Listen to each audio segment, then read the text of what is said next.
അയോധ്യ രാമക്ഷേത്രത്തിലെ സംഭാവന ക്രമക്കേടിൽ 2 കോടി രൂപയും ആഡംബര കാറും 3 ഐഫോണുകളും പിടിച്ചെടുത്തു. 3-ലധികം ജീവനക്കാരെ കസ്റ്റഡിയിലെടുത്തുവെന്നാണ് റിപ്പോർട്ട്. യുപിയിൽ അടുത്ത വർഷം നിയമസഭാ തെരഞ്ഞെടുപ്പ് നടക്കാനിരിക്കെ വിഷയം ബിജെപി സർക്കാരിനെതിരെ ആയുധമാക്കുകയാണ് പ്രതിപക്ഷം. അയോധ്യ രാമക്ഷേത്രത്തിലെ സാമ്പത്തിക ക്രമക്കേട് കേന്ദ്ര സംസ്ഥാന സർക്കാരുകൾക്ക് വലിയ പ്രതിസന്ധിയാണ് ഉണ്ടാക്കിയിരിക്കുന്നത്. ഭക്തർ സമർപ്പിച്ച 200 കോടിയോളം രൂപ നഷ്ടമായി എന്നാണ് വിലയിരുത്തൽ. ക്ഷേത്രത്തിൽ പണം എണ്ണി തിട്ടപ്പെടുത്തുന്ന വിഭാഗത്തിലെ 50ഓളം ജീവനക്കാർ നിരീക്ഷണത്തിലാണ്. കഴിഞ്ഞ 5 വർഷത്തിനിടെ ജീവനക്കാരിൽ പലരുടെയും സ്വത്തിൽ അസ്വാഭാവിക വർധനയുണ്ടായി എന്നാണ് കണ്ടെത്തൽ.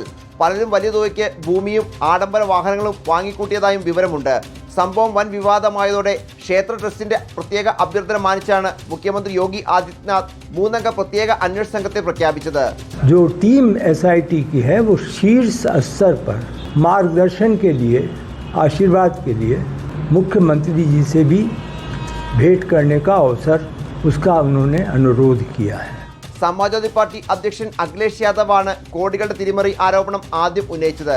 പിന്നാലെ BJP നേതാക്കളായ ബ്രിജ്ഭൂഷണും രജനീഷ് സിംഗും വിഷയത്തിൽ ഉന്നതതല അന്വേഷണം വേണമെന്ന് പരസ്യമായി ആവശ്യപ്പെട്ടു. അടുത്ത വർഷം ഉത്തർപ്രദേശിൽ നിയമസഭാ തിരഞ്ഞെടുപ്പ് നടക്കാനിരിക്കെ രാമക്ഷേത്രത്തിലെ സാമ്പത്തിക തിരിമറി BJPക്കെതിരായുള്ള ഏറ്റവും മൂർച്ചയേറിയ രാഷ്ട്രീയ ആയുധമാക്കാനാണ് പ്രതിപക്ഷത്തിന്റെ നീക്കം. റിപ്പോർട്ടർ, ദില്ലി.